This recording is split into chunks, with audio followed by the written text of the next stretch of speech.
लोग को आश्वासन मिला आचार संहिता खत्म होगी उसके बाद आप लोग का काम होगा। हम लोग लेटर देखने के लिए तरस गए। जब आखिरकार हम लोग जब पटना आए तो हम लोग पे लाठीचार्ज हुए, हमारे कई भाई को बेरहमी से पीटा गया। सरकार कह रही है कि रोजगार मतलब नीतीश कुमार 10 लाख लोगों को रोजगार मिलेगा और मात्र हम लोग 4257 अतिथि शिक्षक हैं, उस लोगों को सेवा से मुक्त कर दिया गया। ये कहाँ का न्याय है? झूठी वाहवाही ले रही है सरकार। कहती है हम महिलाओं का सम्मान करते हैं। आज हमारी काफ़ी महिलाएं थी और महिलाओं को अभद्र गाली दिया गया और मुझे तो बहुत मारा है, इतना मारा कि हाँ मेरा हार्ट का प्रॉब्लम है और मेरे हार्ट में दर्द। सम्राट चौधरी से हम लोग कई बार मिल चुके हैं और वो आश्वासन देते गए। यहाँ तक कि सम्राट चौधरी जब विपक्ष में थे तो वो बैनर लेके कह रहे थे कि अतिथि शिक्षक को अस्थायी कब, और विजय कुमार सिन्हा का कहना था कि 6 साल से ये लोग सक्षम है, अब अक्षम कैसे होगा। तो जहाँ जहाँ विधानसभा में इनका कैंप लगेगा वहाँ वहाँ कैंप लगाएंगे, इनको बुरी तरह से चीत करेंगे। एक एक मंत्री को और एक एक विधायक को ये चेतावनी दे रहे हैं कि पूरा एड़ी चोटी एक कर देंगे और उनको चुन चुन के हराएंगे।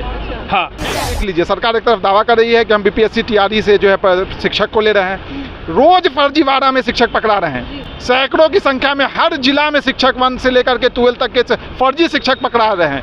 ये कैसे सेंध मार के वो लोग घुस गए और हम लोगों का रोजगार छीन लिया गया सरकार के द्वारा। पूरा परिवार मिलकर अनशन करेंगे अगर सरकार जो ये गूंगी बहरी सरकार हो गई है और ऐसा तानाशाही है जो अंग्रेजों के शासन में नहीं हुआ। क्या लोकतंत्र है? लोकतंत्र में इस तरह से आवाज़ को दबाया जाता है। नमस्कार, मेरा नाम प्रीति है और अभी हमारी मौजूदगी जो है वो पटना में है। देश भर में नीट का जो है मामला चल ही रहा था, विवादों में घिरा रहा था। आजकल जो शिक्षा है वो पढ़ने लिखने से ज़्यादा जो विवादों के वजह से ज़्यादा चर्चा में है। हमारे साथ जो है अभी हमारी मौजूदगी जो है पटना में और हमारे साथ गेस्ट टीचर्स हैं। आज इन पर पुलिस ने जो है लाठी और डंडे बरसाए। हम इनसे जानेंगे कि आखिर पूरा मामला क्या है और ये क्या कहेंगे। पहले तो आज जो है आप पर जो है लाठी और डंडे बरसाए गए हैं, पूरा क्या मामला है? आप लोग किस चीज़ को लेके प्रोटेस्ट कर रहे थे, पहले वो बताइए मैडम। हम लोग जो है सो +2 अतिथि शिक्षक है। हम लोग को 30 अप्रैल को हम लोग की नौकरी समाप्त कर दी गई, 30 मार्च को। उसके बाद हम लोग सीएम मुख्यमंत्री साहब से लगातार मिलने की कोशिश कर रहे हैं। और जब भी हम लोग मिलने की कोशिश कर रहे हैं तो हमारे साथी हमारे भाई पे लाठीचार्ज की जाती है, हमारे बहने पे लाठीचार्ज की जाती है। अभी तक सीएम मिले नहीं है? नहीं, बिल्कुल अभी तक नहीं मिले हैं। हम लोग कब से जारी है? हम लोग जब से जनवरी से हम लोग का संघर्ष जारी है। बिल्कुल 6 महीना हो गए, लेकिन हम लोग को बीच में हम लोग आए थे तो आचार संहिता लागू था, फिर हम लोग चले गए। हम लोग को आश्वासन मिला आचार संहिता खत्म होगी उसके बाद आप लोग का काम होगा। उसके बाद आचार संहिता खत्म हुई, सरकार नया बना और हम लोग का जो है विद्यालय से के वापसी का हम लोग लेटर देखने के लिए तरस गए। जब आखिरकार हम लोग जब पटना आए तो हम लोग पे लाठीचार्ज हुए, हमारे कई भाई को बेरहमी से पीटा गया। पुलिस द्वारा महिला को खदेड़ा गया। बिल्कुल पुरुष पुलिस द्वारा महिला को खदेड़ा गया और जबरन हमारे 2 बहनें थे उनको गाड़ी पर बैठाने की कोशिश कर रहे थे पुरुष, जिसमें कोई महिला पुलिस नहीं थी और अभद्र गालियां भी दे रही थी। अभी तक कोई सुनवाई नहीं हुई है आप लोगों की? अभी तक कोई सुनवाई नहीं। हम लोग लगातार 9 जनवरी से सीएम सर से मिलने की कोशिश कर रही हूँ मैं। हम सभी मतलब अतिथि शिक्षक जो है 9 जनवरी से हम लोग मिलने की कोशिश कर रहे हैं। क्यों मिलने की कोशिश कर रहे हैं? क्या मांगे हैं आप लोगों? हम लोगों की मांगे हैं कि जब सरकार हम लोग 6 साल से सेवा दे रहे हैं, जब नए लोगों को रोजगार दिया जा रहा है तो हम लोग 6 साल से सेवा दे रहे हैं, तो फिर हम लोगों को अस्थायी क्यों नहीं किया जा रहा है? और 30 मार्च को जो है हम लोग 4257 अतिथि शिक्षक को जो है सेवा से मुक्त कर दिया गया। एक तरफ तो सरकार कह रही है कि रोजगार मतलब नीतीश कुमार 10 लाख लोगों को रोजगार मिलेगा और मात्र हम लोग 4257 अतिथि शिक्षक हैं, उस लोगों को सेवा से मुक्त कर दिया गया। ये कहाँ का न्याय है? एक तरफ तो आप कहते हैं कि रोजगार मतलब नीतीश कुमार और दूसरी तरफ है जो कि आप रोजगार से मुक्त किए जा रहे हैं। हम सभी का क्या कसूर है? जब हम लोग 6 साल सेवा दे रहे थे तब हम लोग योग्य होते और अब हम लोग को अयोग्य घोषित कर दिया गया है। अयोग्य घोषित कर दिया गया है। नीतीश कुमार के बारे में कहा जाता है महिलाओं के लिए बहुत काम किया है उन्होंने, महिलाओं की बड़ी सुनते हैं। तो आप यही तो बात है, हम लोग भी यही सुन रहे थे, इसीलिए उनसे मिलने के लिए लगातार प्रयास कर रहे हैं, लेकिन अभी तक हमारे प्रयास को सफलता नहीं मिली है। हम लोगों को बीच में जो है एक बार भी हम लोगों को सुना नहीं जाता है और हम लोगों को मिलने से रोक दिया जाता है। लाठी और डंडों की बरसात की जाती है और महिला और पुलिस दोनों ही पुलिस के द्वारा हम लोग को खदेड़ करके भगा दिया जाता है। खदेड़ के भगा दिया जाता है। क्या कहिएगा? आज ये पहली बार नहीं है। हम जो है 1 अप्रैल को भी हम लोगों ने आंदोलन किया था सीएम आवास पर, और उस दिन भी हम लोग का बेरहमी से पिटाई किया गया। उसके बाद हम लोग सम्राट चौधरी, बीजेपी कार्यालय, जदयू कार्यालय सब जगह गए, और वहाँ पे मंत्री लोगों ने आश्वासन दिया कि अभी आचार संहिता है और अभी आपका कुछ नहीं हो सकता है।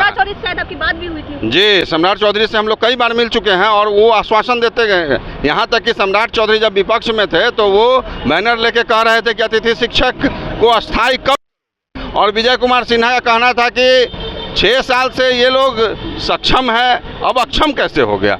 तो हमारी देखिए, आज हमने कुछ नहीं किया। आज हम लोग सिर्फ आए थे, हम लोग आपस में मीटिंग कर रहे थे, और जब हम लोग गए वहाँ सीएम आवास में, हम लोग को बस सीएम से ये कहना था कि आप इतना रोजगार दे रहे हैं, 10 लाख रोजगार दे रहे हैं, तो हम लोग का रोजगार क्यों छीन रहे हैं। हम लोग तो बिहार के वासी हैं और हम लोगों ने सारी अर्हता को कंप्लीट किया है, और हमने जो है उसका इंटर का रिजल्ट 10+2 में जब एक भी बच्चा नहीं आता था, उस समय हमने स्कूल का ताला खुलवाया, लैब खुलवाया, और आज के डेट में हमारा जो मेहनत किया हुआ है उसमें सरकार झूठी वाहवाही ले रही है। सरकार कहती है हम महिलाओं का सम्मान करते हैं। आज हमारी काफ़ी महिलाएं थी और महिलाओं को अभद्र गाली दिया गया, और मुझे तो बहुत मारा है, इतना मारा कि हाँ, मेरा हार्ट का प्रॉब्लम है और मेरे हार्ट में दर्द हो गया।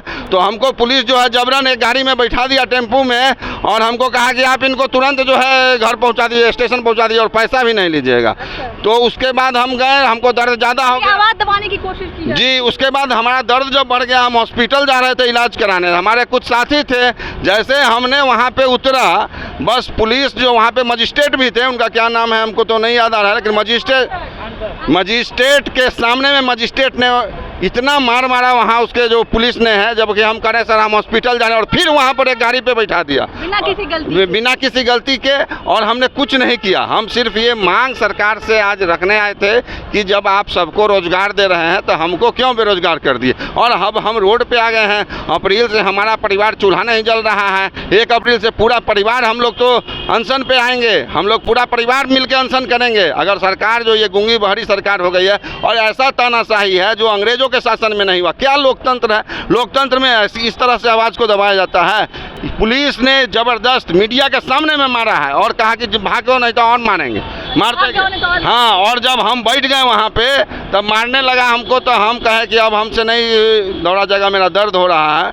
तब हमको जबरदस्ती गाड़ी पर बिठा दिया, बोला कि इसको स्टेशन छोड़ दीजिए। घर कहाँ है आपका? तो बोला कि वहाँ से पैसा उसा भी चाहिए। हम कहे नहीं हमारे पास है सर, हम इलाज करा। आप लोग कहाँ से आए हुए हैं? पटना से है कि बाहर जिलों? 38 जिला के गेस्ट टीचर आए हुए थे, पूरे बिहार से 38 जिला के गेस्ट टीचर आए हुए थे। कहना चाह रहे हैं आप? पूरे बिहार के 38 जिलों से गेस्ट टीचर आए हुए हैं। सरकार लगातार बोल रही है कि हम रोजगार सृजित कर रहे हैं, रोजगार सृजित कर रहे हैं, और हमें 4,4257 शिक्षकों की नियुक्ति हुई 2018 में, घोर कमी थी शिक्षकों की। उस वक्त हम लोग आकर के लैब का ताला खोला। हम लोग मुख्यतः जो है साइंस के शिक्षक हैं, केवल साइंस के शिक्षक हैं, +2 के, और इंग्लिश के, साइंस और इंग्लिश के शिक्षक हैं मुख्य रूप से। अब ताला बंद था, प्रयोगशालाएं बंद थी। जब हम लोग विद्यालय गए, प्रयोगशालाएं खुली, धूल हटा, ठीक है, तब बच्चे जो है आज जो है प्रोग्रेस करके यहाँ तक पहुँचे हैं। रिजल्ट इतना अच्छा हो रहा है। एक तरफ आप देख लीजिए, सरकार एक तरफ दावा कर रही है कि हम BPSC TRE से जो है शिक्षक को ले रहे हैं, रोज फर्जीवाड़ा में शिक्षक पकड़ा रहे हैं, रोज सैकड़ों की संख्या में हर जिला में शिक्षक 1 से लेकर के 12 तक के फर्जी शिक्षक पकड़ा रहे हैं। ये कैसे सेंध मार के वो लोग घुस गए और हम लोगों का रोजगार छीन लिया गया सरकार के द्वारा? कहने का मतलब ये, जब जरूरत थी तो आप लोगों ने काम किया, अब जब जरूरत खत्म हो गई तो आप लोगों को बिना बताए, बिना कुछ बताए हटा दिया। नहीं, जरूरत अभी भी है। सरकार बिहार की जनता को मूर्ख बना रही है। अभी सभी इसी पे आश्रित थे या नहीं? इसी पर आश्रित हैं, पूर्णतः इसी पर आश्रित थे। हम लोग से एफिडेविट लिया गया था उस समय में कि आप किसी दूसरे विभाग में तो काम तो नहीं कर रहे हैं, ठीक है। पूर्णतः हम लोग इसी पर आश्रित हैं। और जब सरकार का हम चुनाव किए, ठीक है, जाति गणना का कार्य किए, जाति गणना भी हमारे कई शिक्षकों ने किया है। उसके बाद मूल्यांकन का, जब कोविड-19 चल रहा था, उस समय में नियोजित शिक्षकों ने हड़ताल कर रखा था। हड़ताल के समय में कोई भी इनको मूल्यांकन के लिए शिक्षक नहीं मिले थे। RK महाजन का विशेष पत्र आया था कि अतिथि शिक्षक जो बिहार में नियुक्त हैं उनसे मूल्यांकन कार्य संपादित किया जाए। और उस विकट परिस्थिति में हम लोगों ने सरकार के साथ खड़ा होकर, कंधे से कंधा मिलाकर मूल्यांकन कार्य को संपादित किया और रिजल्ट प्रकाशन हुआ। और इस सारी चीज़ों को भुलाकर हम माननीय मुख्यमंत्री के अगल बगल जो लोग रहते हैं वो बरगला रहे हैं माननीय मुख्यमंत्री को।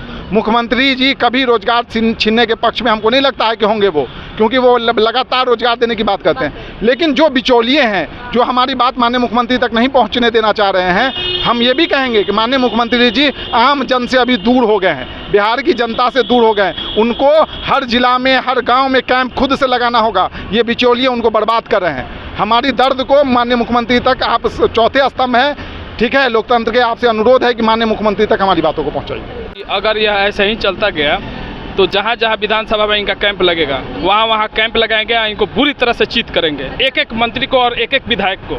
ये चेतावनी दे रहे हैं कि पूरा एड़ी चोटी एक कर देंगे और उनको चुन चुन के हराएंगे। हाँ बिल्कुल, यही कहेंगे, दूसरा कुछ नहीं कहेंगे। और इसलिए माननीय मुख्यमंत्री से निवेदन है कि इस बिचौलिए के चक्कर में न रहें और हम लोगों का सेवा जो है वो ईमानदारी पूर्वक हम लोग जो किए हैं उसको ईमानदारी पूर्वक वो देखें और हम लोग का कल्याण कर दें, बस। तो क्या कहिएगा, कहाँ से आई हैं? हम समस्तीपुर जिला से आए हैं। इसमें बहुत सारे ऐसे भी गेस्ट टीचर हैं जिनका एज एक्सपायर हो चुका है, वो किसी भी एलिजिबिलिटी एग्जाम में बैठ नहीं सकते हैं, तो उन सब के लिए भी तो कुछ सोचना चाहिए। जो एज समाप्त हो गया है और जो मात्र 4257 अतिथि शिक्षकों की संख्या है, जहां 10 लाख और हज़ारों हजार नौकरी देने की बात कर रहे हैं, वहां 4257 अतिथि शिक्षकों को कहीं भी किसी तरह एडजस्ट कर सकते हैं उनके हाथ में। और बार बार हम लोग आग्रह कई महीनों से कर रहे हैं कि सर हम लोग की सुनी जाए, हम लोगों की सुनी जाए।